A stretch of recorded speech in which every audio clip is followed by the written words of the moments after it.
Hollywood has gone to hell, and it's a woke mind virus that has permeated not only the content that we see on screen, but nearly every functional business aspect of it. From professional guilds to awards ceremonies, and even right down to the studios themselves with their own hiring practices, DEI has become a cancer on American culture. And today, we're going to have a discussion with Alan Ng from Film Threat, who presented this story recently from an anonymous source, telling everybody and showing everybody exactly how bad things have gotten.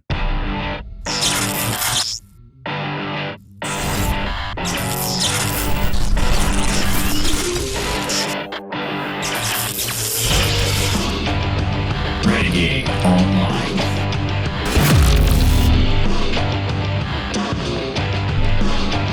Well, folks, welcome back. Another great day here at Valiant Renegade. It's good to see everybody out there once again. And if you are like one of the many folks watching this video who may not yet be subscribed to this channel, please take a moment and turn that little red subscribe button to gray. Hit that like button, hit that notification bell, share this sucker out on the social medias, and of course, please do leave a comment before you head out the door today. And make sure to join us every Sunday afternoon right here on Valiant Renegade for the live show at 6 p.m. Eastern.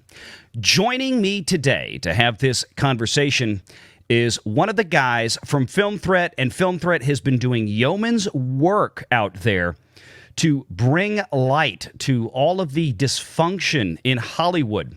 So please help me welcome aboard today, Mr. Alan Ng. Alan, hey, Valiant, good to see you, man.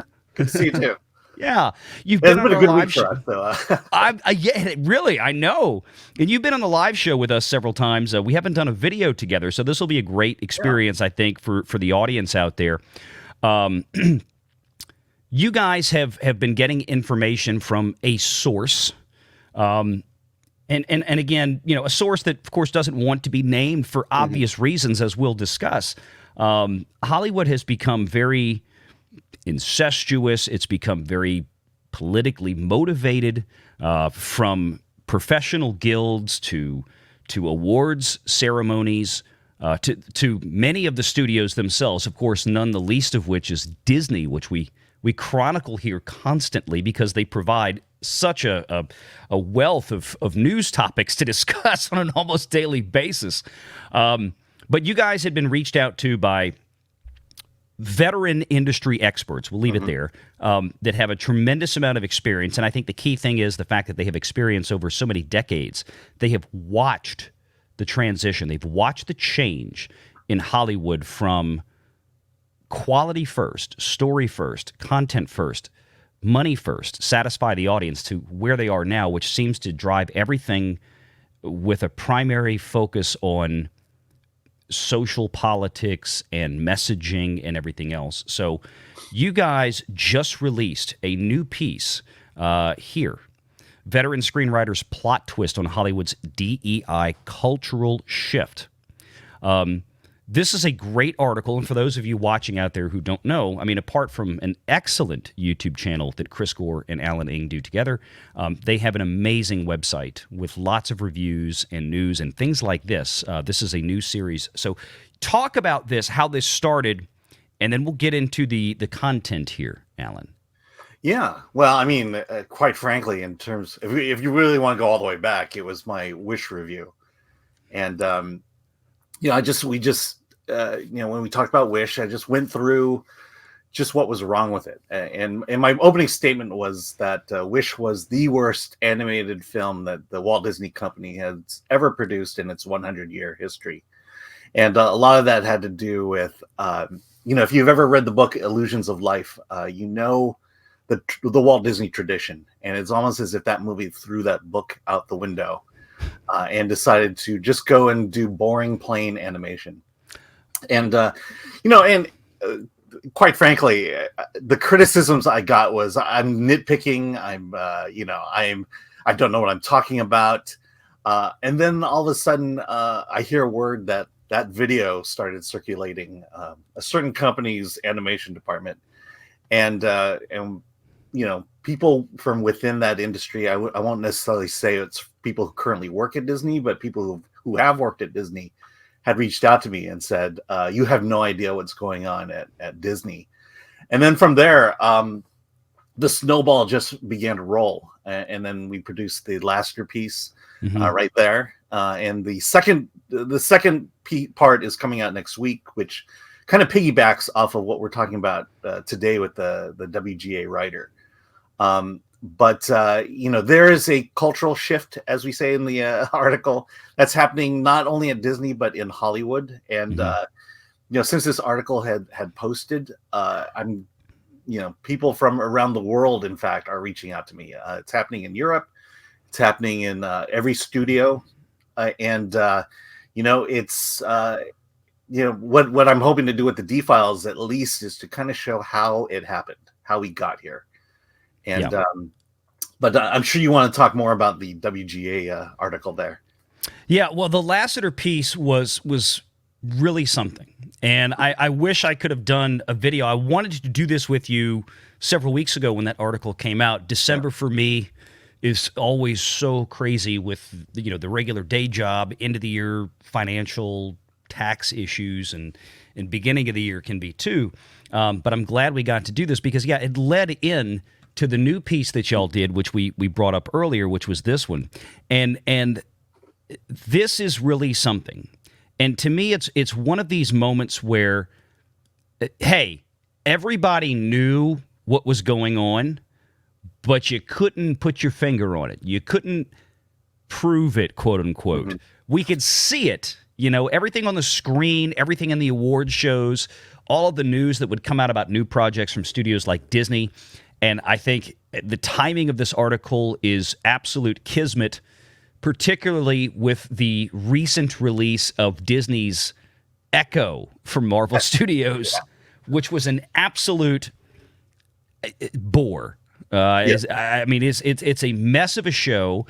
And, I even discussed earlier this week that once again, we have reviews from folks out there like Eric Kane from Forbes magazine, who covers the entertainment side for Forbes. And he said, I loved the representation in Echo. Yeah. I thought, look, it's great that we have this, and I'm all for it. Like, he was really apologizing for his review of Echo otherwise, which was, and I quote, "Echo is fine." That was his. I don't know if you saw that, Alan, but I mean that was the gist of his review. Yeah, it's fine. The term or phrase, I believe, is the racism of low expectations. Yes, the soft bigotry of low expectations. You're on the money. He thought it was basically a somewhat serviceable show, but he also, in the same article, admitted that he couldn't figure out what the show was about or why it was made. But it was representative. I don't know if I'm derailing the conversation here, but as an Asian American I was born here, lived here, watched a hell of a lot of television, I didn't know you were Asian. Yeah, thanks. That's racism. No, but the thing is that I consumed a lot of white people content, and I loved it, and I think it's some of the best television movies out there. And yes, there have been times in my life, often, where it's like, well, where are the people like me? Where are the Chinese Americans? Where are the Asian Americans? And what happened is that Hollywood would go out and say, all right, we're gonna placate the Asians and give them a series. So it started way back with Pat Morita, who was Arnold. So popular as Arnold, and they gave him a television show, and it failed. Mm-hmm. It was not a good show. Let's be clear about that. And not only did we not get an Asian American television show for decades, Pat Morita was never allowed to return to Happy Days as a result. Mm-hmm. And then in the mid '90s was All American Girl, Asian American television comedy starring Margaret Cho. Was not a good show, and there are reasons behind it that I don't want to belabor, but it was doomed to fail from the start. And it wouldn't be until 25 years later when Fresh Off the Boat would come, and then finally we find a modicum of success. The same thing with Joy Luck Club, very popular movie from Disney, and yet it wouldn't be another 25 years until Crazy Rich Asians came out. And I have to say this: Crazy Rich Asians, its success spawned more and more Asian American content, and this is my whole point here, is that representation means nothing if the quality is not there. And when your represented show fails, plan on 2 to 3 decades before they give you another chance. And so I say this to the First Nations, Native American, and the Choctaw people.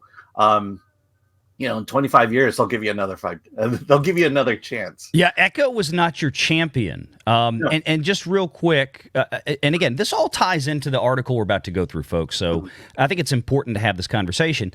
And that is one of the things with Echo that frustrated me to no end. Most of that Native American cast, they're very capable actors. I mean, yeah, we got Graham Greene in there. Graham Greene is in there, but a lot of the rest of that cast were major players and had excellent performances in one of the most favorite television shows I've ever watched of all time, Longmire.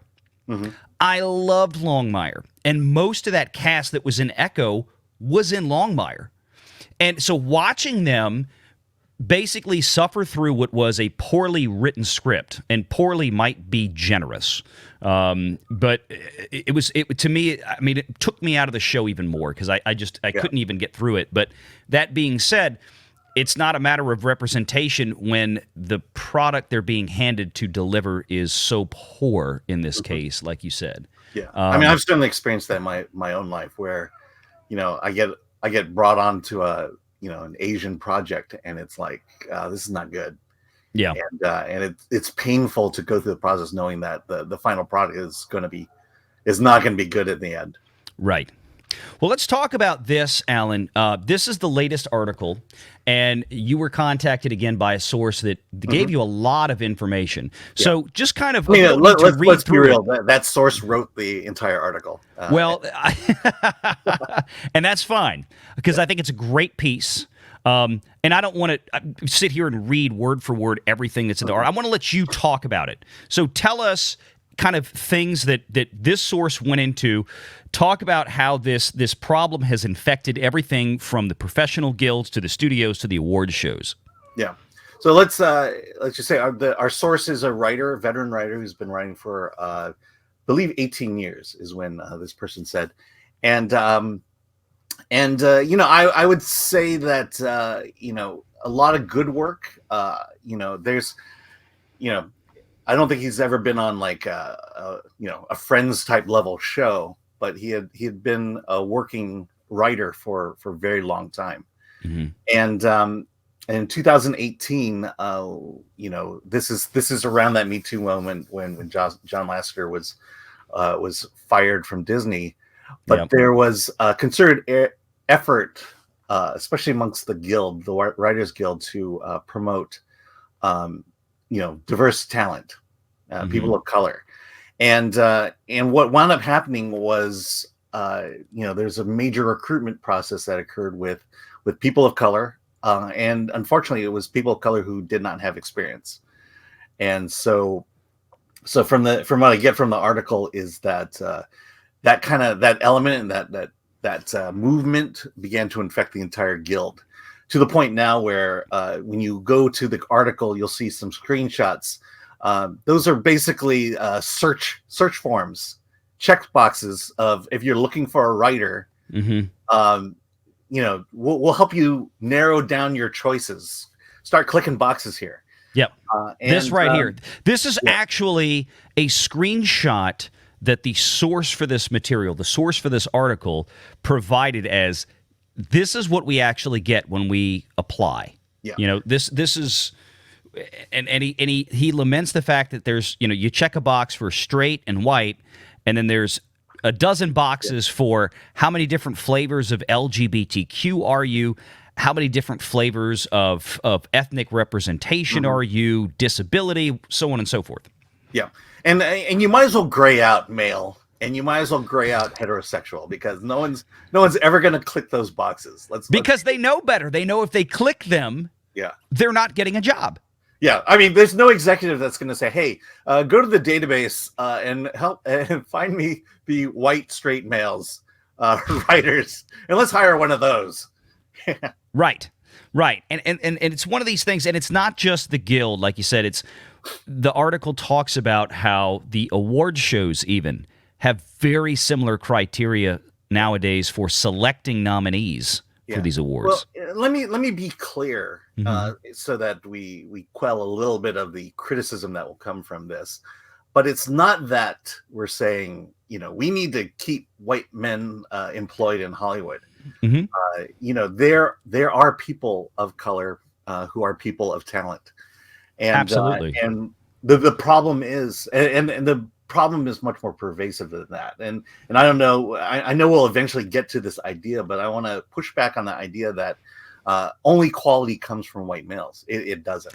No, it doesn't. And you're absolutely right. I'm glad you brought that up, because I did want to mention that during this video, and that is that the issue I have with this is that, as you well know, as many probably people watching this well know, when you put anything besides merit at the top of the list for a hiring practice in particular, two things happen. Number one, you run the risk of having a less than best of product. And number two, you also run the risk of people, once they find out that this is the new practice from a professional business standpoint, of questioning every hire you make that doesn't fit the, as you said, white male role, right?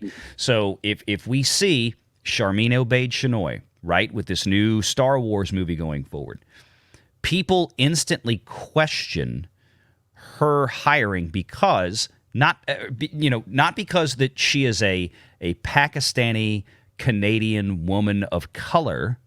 It's because when you look at her resume, there's literally nothing there in her history as a filmmaker that says you're ready to go for a $300 million major Star Wars intellectual property director franchise role. I mean, there's just not. And this same could be said for Nia DaCosta with the Marvels and the lady who directed Eternals a couple of years. Yes, thank you. I couldn't remember her name, but I mean, you could throw in Taika Waititi in that. Taika as well, but I mean, Taika's had some degree of success with what he did, and that's fine. Yeah. But there's lots of talented people out there that, and this is my problem: the folks out there who are not white and male. They're talented folks out there that probably could do these projects, but unfortunately, I think over time they're going to wind up getting a bad rap because of these types of hiring practices. And then every time that happens, people are going to, reflexively question, why was this done? Not everything that has non-male or non-white folks that either direct, write, or star in it are automatically, quote-unquote, woke. But the problem these days, it's getting harder and harder to delineate between what was done on the basis of merit versus on the basis of checking boxes, as you said, Alan. Yeah. I mean, I believe that there are people of color who are people of talent, to coin a phrase. Oh, yeah. But I will tell you that the idea that, they're going after them in terms of wanting to hire them, I don't think that's true. I think the studios are specifically going after young, inexperienced talent. And for the biggest reason is because they are controllable. That, that they will do what they need to do to get the job, to get the title, and they'll do whatever the studio tells them, as opposed to a person of talent who has been doing this for a long time and knows how to push back and knows how to get around the system and knows how to get their message and their stories out from underneath the studio's nose. And I think that's why the studios would much rather go with young talent over veteran talent. And that's just it. It's the ability to manipulate and control. And I want to read just the first part of this article. Again, we're not going to read the entire thing, but there are some key points in here that jumped out at me. And again, this person had been working 20 years as a professional writer, been in all kinds of meetings, worked on all kinds of different shows. But, here's the thing. In 2019, things started to change, and quickly. Suddenly, subtext and themes became the main point of discussing a Hollywood project or intellectual property. The first question in every meeting became, quote, what can we say with this project, or what can we teach people with this story? Plot, character, and audience were now secondary and sometimes not even discussed. These new executives were not savvy-minded business executives. They were young, with no track record or comprehension of the bottom line. When the streaming war started and the money hose was turned on, those experienced executives started relying on these young guns to pick up the slack. But the kids, I love how he puts the kids, and that's what these are. These are adult children. The kids were less focused on the hero's journey and more concerned with taking down the patriarchy. The reality is that for the past 5 years, white, straight male writers and directors with experience and successful track records have been sidelined. We talk about it over coffee and screenings. We've essentially been told that because of our race and gender, we need not apply. At one point, my agent told me they couldn't put me up for any open writing assignments or TV staffing jobs because the executives only wanted to hear takes on the material from BIPOC or female or LGBTQ writers. Some shows even started instituting staffing quotas that 40 or 50% of the writing staff had to be people of color. And Alan, we saw this reflected in some of these strike negotiations with the WGA, with minimum staffing requirements and all this kind of stuff. And one of the things I found most interesting in this article is that, you know, a lot of these younger writers wanted these minimum staffing requirements. A lot of them, I think the author even goes on at one point in the article to say that that he was flabbergasted that, you know, after 1 or 2 years of a green pea writer, a fresh, wet behind the ears writer, they were sitting there scratching their heads wondering why they haven't been getting him in a showrunner position yet. Yeah. And it's like, no, that takes 10 or 20 years in this industry with hard work to get to that level. And what's hilarious is I can tell you, as somebody who was years ago on the executive committee of a fairly sizable chamber of commerce, I ran the small business advisory committee. And this is maybe back in 2000. This is maybe almost 15 years ago. We had people from every industry in there, you know, in our area.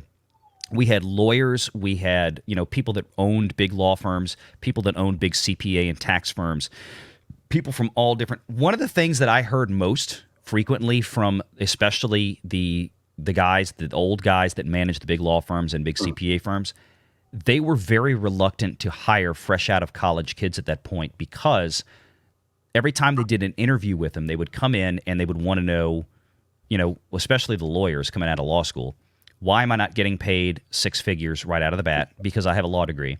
I need 4 weeks. You know, when is my vacation? Yeah. When is this? Everything was, I'm entitled. I'm entitled. I'm entitled. I'm entitled. And well, I mean, it's in the word there. It's they're chasing titles rather than experience. You know, for a writer to say to question why in 2 years they're not a showrunner tells me they're not a writer. It tells me they're chasing a title. They want to have power, and they want to be the showrunner. And to say, look, I put my 2 years in as a lame writer. Why am I not a showrunner? That's the attitude I hear when I hear a story like that. You know, art used to be done for the love of art, but now art is a form of power, I guess, especially at the Hollywood corporate level. Yeah, it makes me think of this, and we're going to talk about this more on the live show Sunday afternoon. But this is, and I've told people this for years. I work in the financial industry. I deal with clients. I deal with parents that, you know, that want to save for kids to go to college and all this kind of stuff.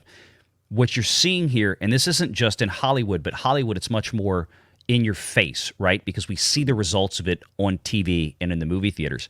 This is the result of the helicopter parenting participation trophy generation rearing of the past 20 years, 30 years. You're getting these kids that are walking into professions and think that, well, I have a college degree. Why, after a year or two, am I not making the same money as the person who's been here for 20 years that has delivered, you know, multiple Oscar or Emmy nominated products and made billions of dollars for the industry and all this kind of stuff. I think it's systematic, not just of Hollywood, but of how society and parenting and family has changed in the West in the last several decades. Yeah. Well, also the fact, when I was growing up, my first job was dishwasher. And I went into work and I washed dishes, and then I washed dishes, and I washed more dishes. My first corporate job was 10 key input. So I would sit at a computer on a 10 key and type in numbers. That was my job, was typing in numbers.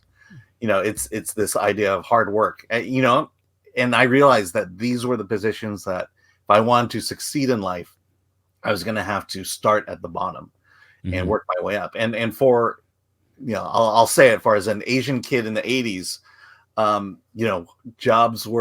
good jobs were hard to come by. And the only way to get it was to work hard at it and to prove that you're just as good as everybody else. It's much easier than that today. In fact, never mind, I'm not going to say it. Yeah. No, you're all right. I was going to bring this up. Yeah. No institution reinforces this idea that we were just discussing more than the Writers Guild of America.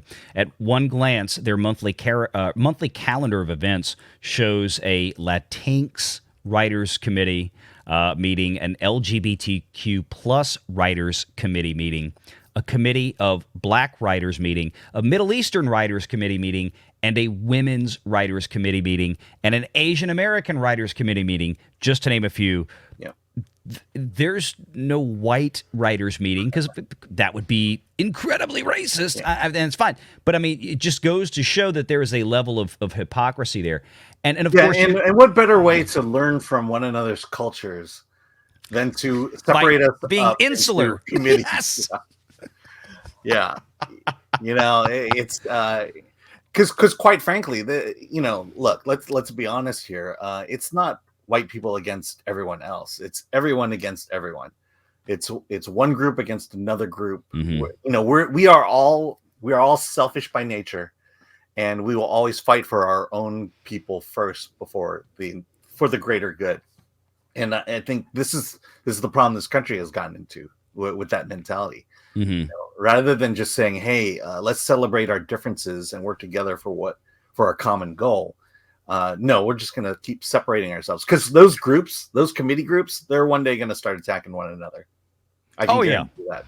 Oh, they can't help. That's one of the things that has been a universal truth for at least the last maybe 10 or 20 years, is that eventually all of these disparate groups that have come together to push a singular political or social narrative, eventually they start eating each other. Yeah, let's be real. The hierarchy is Black, Latino, then Asian. And that's that. And when you put yourself in a hierarchy like that, there's no choice but to fight. Yeah. No, it is. It's funny to watch it, but it seems at this point, this is where Hollywood is going, and we can see, like we talked about before, the actual product. And the last thing I want to talk about is this, Alan. I want to get your thoughts, because I read some Hollywood trades, but a lot of what I tend to focus on related to Hollywood, to film and television production, tends to come from what are the people, even if they're entertainment coverage folks, like Eric Kane, that work at Wall Street publications, that work at financial and business publications. And they've all kind of got their heads up their butts too, by and large. Not all of them, but many of them. And that is that one unifying theme I see on the business side, back to the Hollywood side, is the excuse making. We heard Bob Iger do this for Disney in the last several months, multiple times, starting with his July CNBC interview when he announced he was being renewed for another 2 years. And we see it over and over again from writers, why television shows and movies don't do as well at the box office as they otherwise should. We see the excuse making of, well, the audience still hasn't kind of gotten back in gear since the theaters reopened post-pandemic. Or, oh, the shift to streaming and all this kind of stuff. To me, it looks like, I think somewhere deep down, they're well aware. They are well aware that this politicization that you guys talk about here on Film Threat is having an impact. We're seeing all of this out there. And because of the lack of meritocracy in Hollywood now, they're just producing bad products. They're just, and it's not because of the skin color or the sexual orientation of the people they're hiring.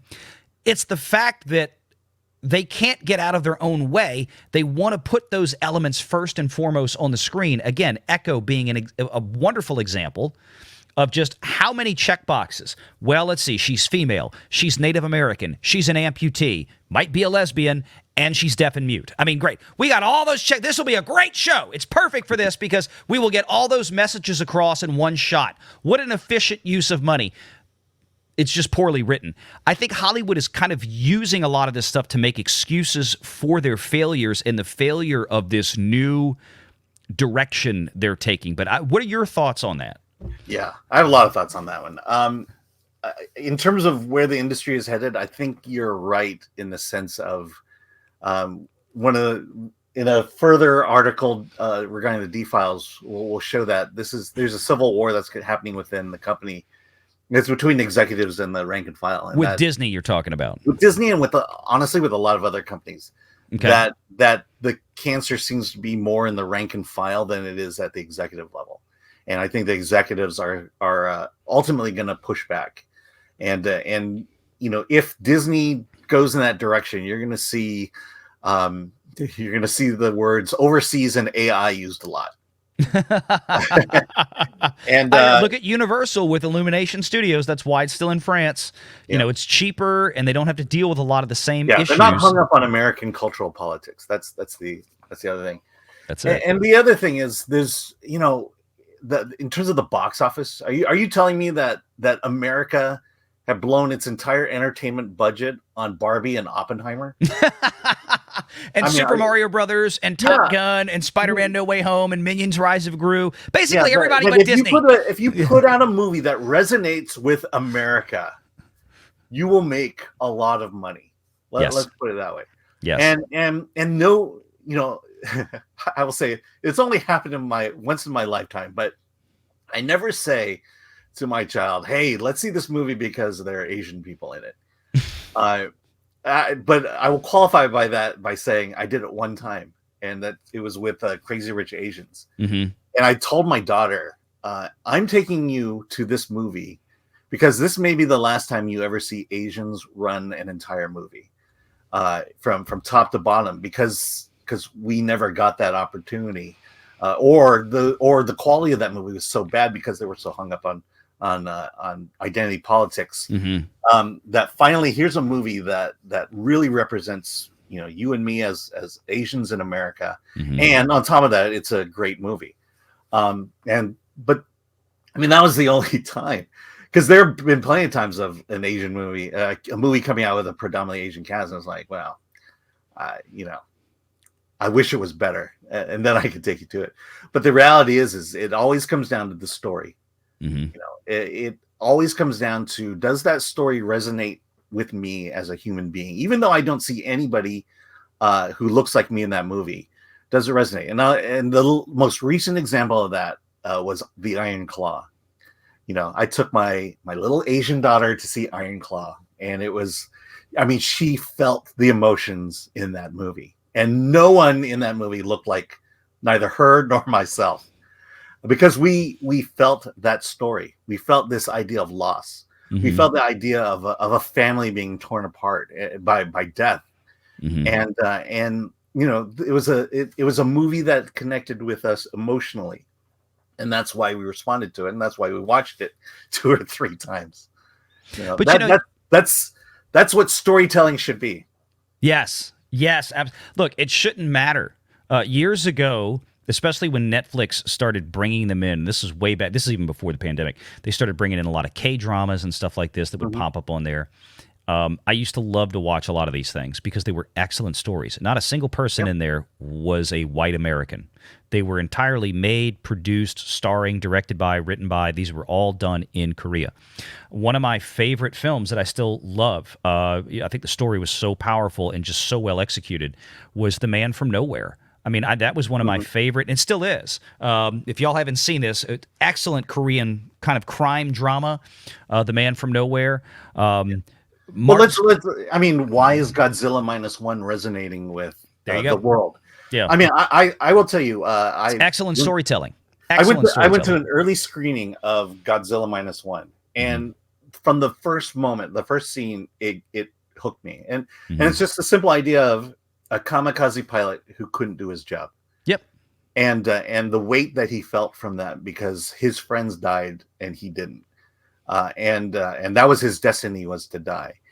That, I mean, forget. I mean, you didn't even need Godzilla to tell that good story, and Godzilla was the most extreme way to really push that character to find his redemption at the end.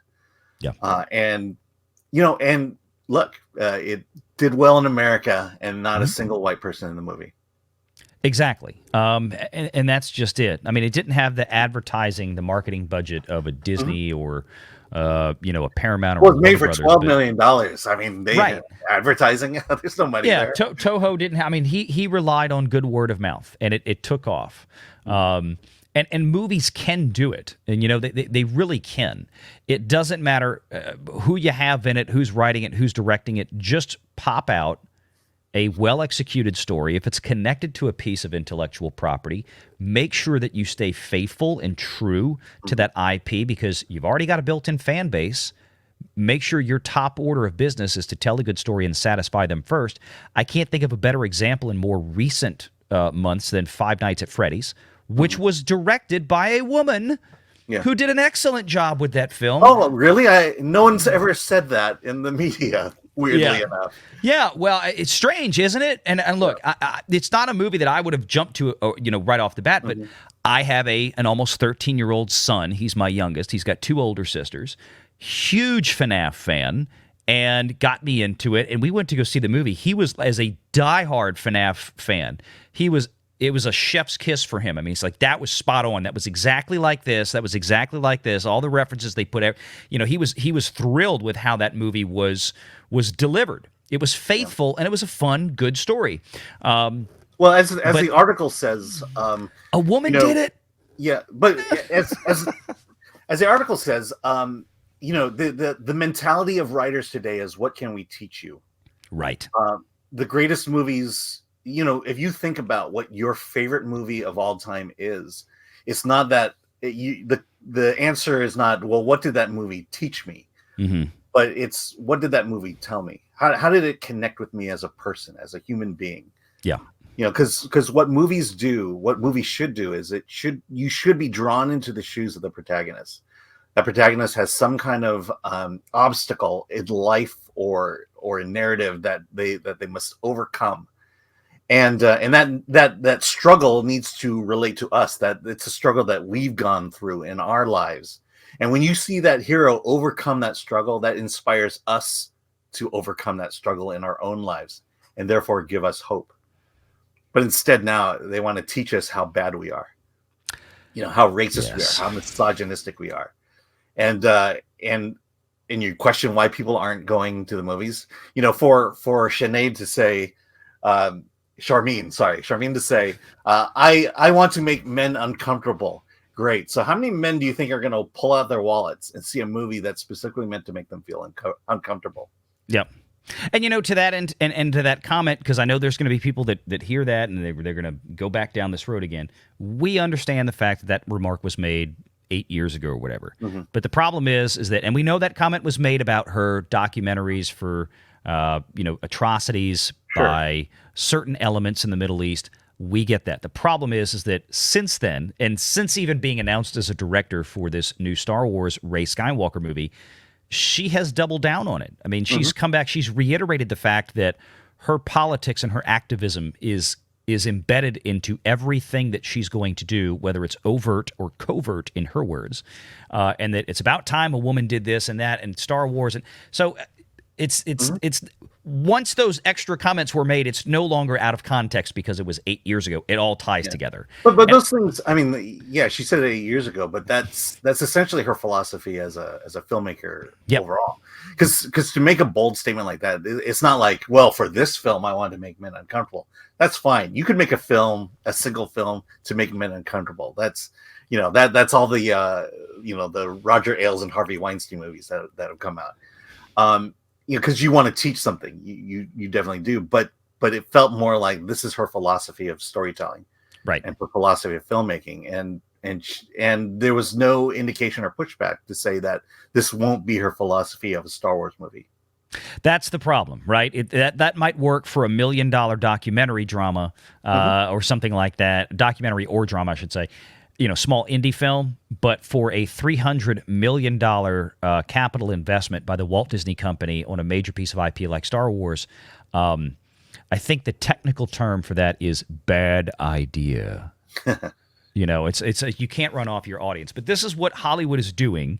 This is what this article is all about. So we're going to leave a link to this article and to also the first article that came out for the Disney Files, Part 1.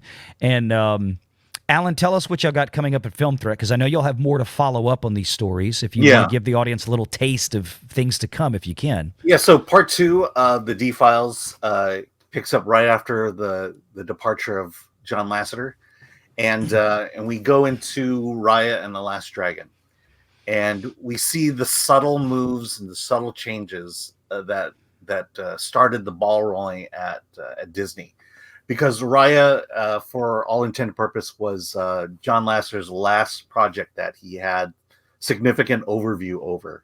But he wasn't there to complete it, though, was he? No, when he left, it was in the storyboard phase. That's what okay. So that's as far as I got. So, so his directors, his writer, Adele Lim, who wrote Crazy Rich Asians, was his writer, and we're going to show just the subtle moves that were being made that just started this whole ball rolling, which ultimately led to what we're talking about today. I mean, this is the result. The WGA thing is the result of what was the natural progression from what happened with Raya and the Last Dragon. Yeah, and look, let's throw in the award shows real quick before we cap this video. The award shows, we've seen the same kind of things from them. I mean, it seems like they have criteria now for how they nominate Best Picture, right? How they nominate certain things that they seem like they want certain elements, certain check boxes, if I'm not mistaken, in there as well. Is that correct? Yes. And my understanding, it hasn't changed. And the question I have is, then how did Oppenheimer get on the list? How did Oppenheimer qualify? Well, I think my guessing is that they're still going to have that. You can't deny movies like that, right? That are truly. Then why have the rule? Well, that's true, right? But I think my understanding when I was reading through some things was that they have a criteria. They want to have at least, of the 10 up to 10 nominees now, I think it is, for Best Picture. Right. They want to have so many that fit a messaging criteria, I guess, as it right. were. And that's that again begs the question. How did it? Because there's two things. One is I don't know unless I go through the entire credits and write down the ethnic background of every person on there, or is there, or maybe the question is, how can you not put Oppenheimer in the Best Picture category? Right. And so they may have relaxed the rules, and I kind of want to know which one it was. How exactly. How did it qualify? Exactly. Because this is BS. If they just let Oppenheimer in because it would look bad of Oppenheimer not being in, then why are we going through all this? And then to kind of bring it back to the D-Files, all these movies have to hire a consulting company. The word grift comes to mind, but maybe I'm wrong. But they have to hire a consulting Probably company. Not wrong. And these consulting companies, they play a big role in Hollywood today. They're making a lot of money and they have great influence. And we're going to see how one of these companies influenced Disney and where they're at today. I can only take a few guesses. And look, there have been, I don't want to make this clear as I close out, I think one of the most deserving indie films that had about as, non-white and diverse a cast, with the exception of maybe Jamie Lee Curtis, that absolutely deserved the win was A24's Everything Everywhere All at Once. That was an outstanding film. Yeah. I own it on 4K. I didn't get to see it in theaters, but when it came out, I got it because everybody was like, you got to see it. And I was like, oh, man, I'm so sorry I missed this in theaters. It was brilliant. It deserved everything. Yeah. And look, it had a message that resonated with people in terms of their experience. Yep. If anything, it just had that Asian overlay on it. And there was other than cultural jokes, there wasn't really anything in that movie to call out the differences that we have. It was a universal themed story, right? It's something that everybody can relate to, and I think that's why it did so well. It didn't matter who was, what the culture it was centered around, at least in terms of the cast. It was fine. And I'll repeat it, but it really all began with Crazy Rich Asians. It was the proof that Asian Americans can tell good stories, and we had several good movies coming out. The Farewell was one. Definitely Everything Everywhere All at Once. Asians after Crazy Rich Asians, Asians in America have now been given that chance. And I'll be honest. I think we got it right in terms of there's not a lot of wokeness and a lot of teaching that's coming out of the Asian American community, thankfully. Yeah. It's arguable, okay? But, I hear you. Well, what did Everything Everywhere All at Once teach? It taught me that I can sit down and watch a movie and enjoy it and have fun and just think it's great. I don't need a lesson from every movie. I just want to be entertained. That's the best part about it. Alan, I appreciate you being here, man. No you problem. guys right now, you and Chris over at Film Threat on the website and the YouTube channel. Again, links will be in the description. Doing absolutely outstanding work right now. Please keep it up. Make sure you're subscribed to Valiant Renegade and join us every Sunday at 6 p.m. Eastern for the live show.